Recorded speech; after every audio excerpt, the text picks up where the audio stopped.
আম্মুকে ছাড়া বাড়িটা ভীষণ ফাঁকা ফাঁকা লাগছে। এর মধ্যে আপনারা অনেকে জেনে গিয়েছেন যে আম্মু এবার হজে যাচ্ছে, আর সে উপলক্ষে বাড়িতে দোয়ার আয়োজন করেছিল। আর এই সবগুলো রান্নাবান্না আমরা একে করেছি, আজকে সেগুলোই আপনাদের সাথে শেয়ার করছি।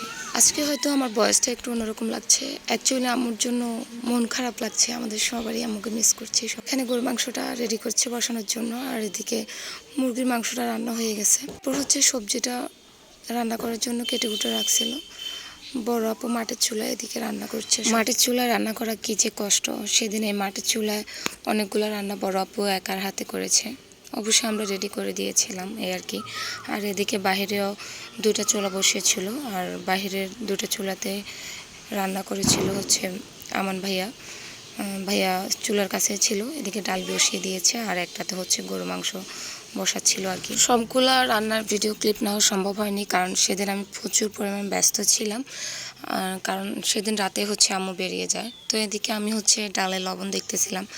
আমার কাছে আসলে লবণ দেখতে অনেক বেশি ভালো লাগে। তো লবণ দেখার পর আমি ভাইয়াকে বলতেছিলাম যে লবণ কম হয়েছে। তারপর ভাইয়া বললো যে একটু লবণ এনে দিয়ে দাও। সেদিন বুঝলাম না, ডালে বারবারই আমরা লবণ দিচ্ছিলাম, তিনবার করে লবণ দিয়েছি, তারপর হচ্ছে পারফেক্ট হয়েছে। এখনকার লবণগুলো আসলে লবণাক্ত নাই, এগুলো কেমন জানি একটু মাটি মাটি টাইপের, সেজন্য এতবার আসলে দেওয়া লাগছে। ইগনোর মাই ফকিনি লোক, কারণ আসলে এত ব্যস্ততার মধ্যে নিজের খেয়াল রাখা সম্ভব হয়নি। তো এই ভিডিও ক্লিপটা হচ্ছে ওই দিনটার আগে আম্মুকে নিয়ে একটু শপিংয়ে বের হয়েছিলাম। আম্মুর কিছু কেনাকাটা বাকি ছিল। তো এখানে হচ্ছে আমরা অ্যাপেক্সের শোরুমে গিয়েছিলাম হচ্ছে আম্মুর শুজ কেনার জন্য।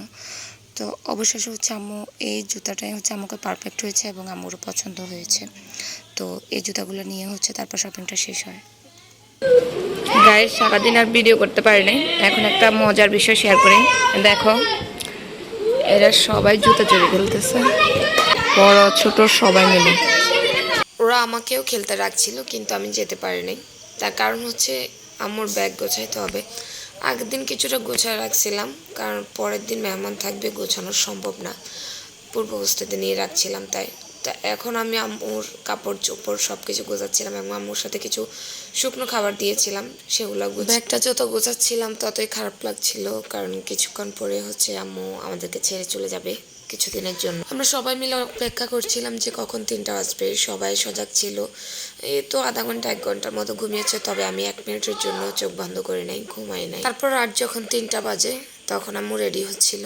আর আম্মু যখন রেডি হচ্ছিল, মার্শাল্লাহ আম্মুকে দেখতে অনেক বেশি সুন্দর লাগছিল। আম্মু যখন যাচ্ছিল তখন সবাই সজাগ ছিল, আর বাসার পিচ্ছিগুলো উঠে কান্নাকাটি শুরু করে দিয়েছে, নানু চলে যাবে, দাদু চলে যাবে। তাই আম্মু বাসার সব পিচ্ছিদেরকে অনেক বেশি আদর করে। সবাই দাঁড়িয়ে দাঁড়িয়ে আম্মু রেডি হওয়া দেখছিলাম, আর এদিকে আম্মুর ট্রলি ব্যাগটা আমি গুছিয়ে বাইরে নিয়ে আসি, কারণ একটু পরেই হচ্ছে গাড়ি চলে আসবে। আপনারা সবাই আম্মুর জন্য দোয়া করবেন, আম্মু যেন সুস্থভাবে হজ পালন করে আমাদের কাছে ফিরে আসতে পারে। তো অবশেষে গাড়ি চলে আসলো, আর আম্মু আমাদের সবার থেকে বিদায় নিয়ে 40 দিনের জন্য আমাদেরকে ছেড়ে চলে যায়। অনেক বেশি মিস করছি আম্মুকে।